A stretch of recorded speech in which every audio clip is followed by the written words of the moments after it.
त्यानंतर त्या ठिकाणी सांगितलं का माझे असणारे या ठिकाणी कशामुळं पूजा करतायत तुम्ही हे आम्हाला सांगा असं म्हटल्यानंतर त्या ठिकाणी ते सांगतायत नर नारायण समर्पित असणारी त्या भगवान परमात्म्याला करत असताना आपली असणारी पूजा त्या भगवान परमात्म्याला प्राप्त व्हावी। देव हा सहजासहजी बोलवल्यावर येत नाही महाराज, आहे का नाही? हो, देव काय बाजारचा भाजीपाला नाही, कारण देव आशाने पावायचा नाही रे, देव बाजारचा भाजीपाला नाही रे, देव बाजारचा भाजीपाला नाही रे, देव बाजारचा भाजीपाला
एवढी भक्ती केली 4000 वर्ष भक्ती केल्यानंतर त्या भक्तीचं फल म्हणून भगवान शंकर परमात्मा त्या ठिकाणी आले आणि नर नारायणाला असणारा त्या ठिकाणी वरदान दिलं। काय पाहिजे, काय नको, आम्ही जे पार्थिव लिंग बनवलंय त्याच्यामध्ये वास्तव्य तुम्ही करा असं म्हटल्यानंतर भक्ताच्या मनासारखं धावून येणारा परमात्मा त्या ठिकाणी काय झालाय, स्थापित झालाय।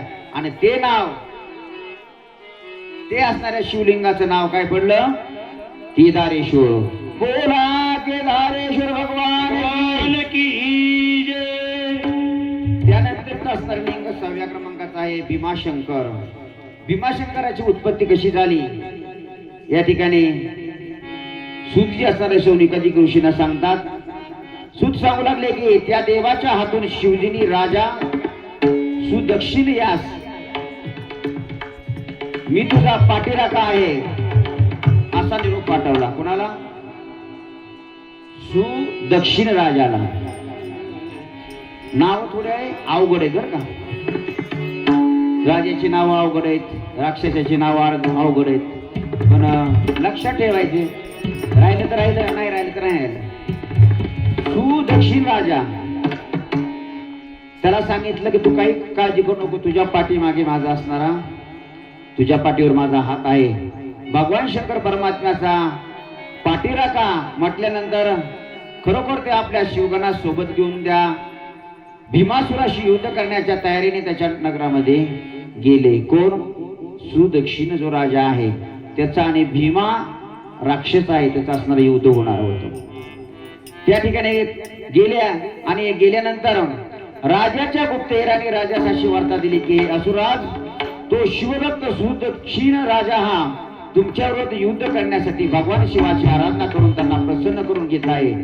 त्यांची बंदिशाळेतील एक पार्थिव लिंग तयार करून त्या लिंगाची एवढी असणारी पूजा करतायत, त्याच्यामुळे त्यांच्या पाठीमागे भगवान शंकर परमात्म्याचा आशीर्वाद आहे। सुदक्षिण राजानं शंकर भगवान परमात्म्याचं पार्थिव लिंग त्या ठिकाणी काय केलेले, तयार केलेलं आहे आणि तयार करून त्याची दररोज असणारी काय करतोय, पूजा करतोय।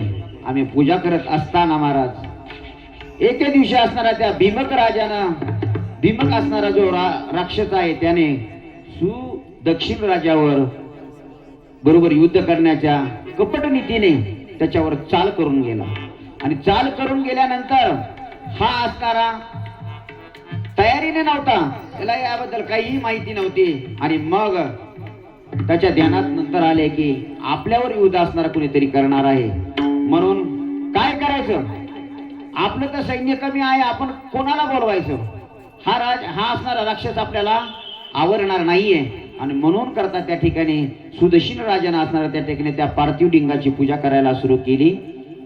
देवा मी तुझी असणारी काय करतोय, पूजा करतो, माझ्यावर संकट आलंय, युद्धाचं संकट आलंय देवा, तेव्हा तुझा आशीर्वाद आणि तू मला या ठिकाणी पाहिजे आहेस असं असणाऱ्या त्या सुदक्षिण राजानं सांगितल्या बरोबर.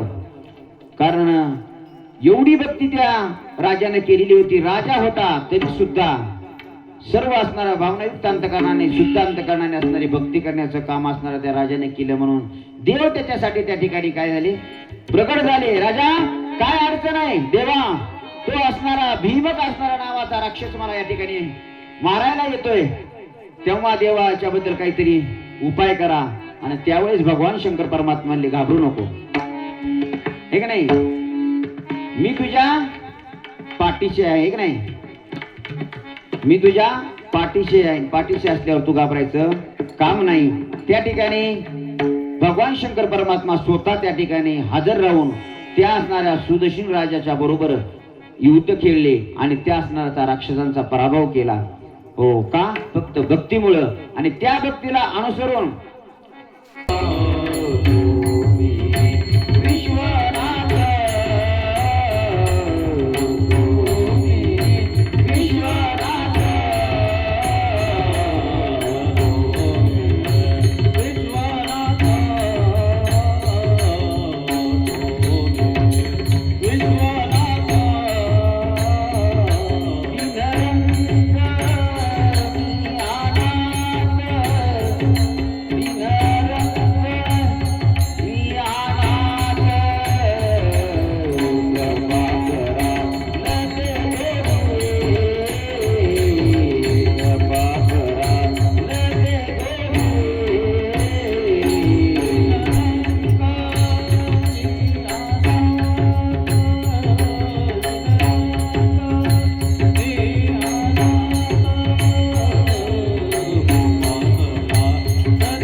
पवित्र आहे आणि विश्वनाथ भगवान परमात्मा राहतो, म्हणून त्या विश्वनाथाला पत्र लिहिलं कुणी, तुकोबारायाने.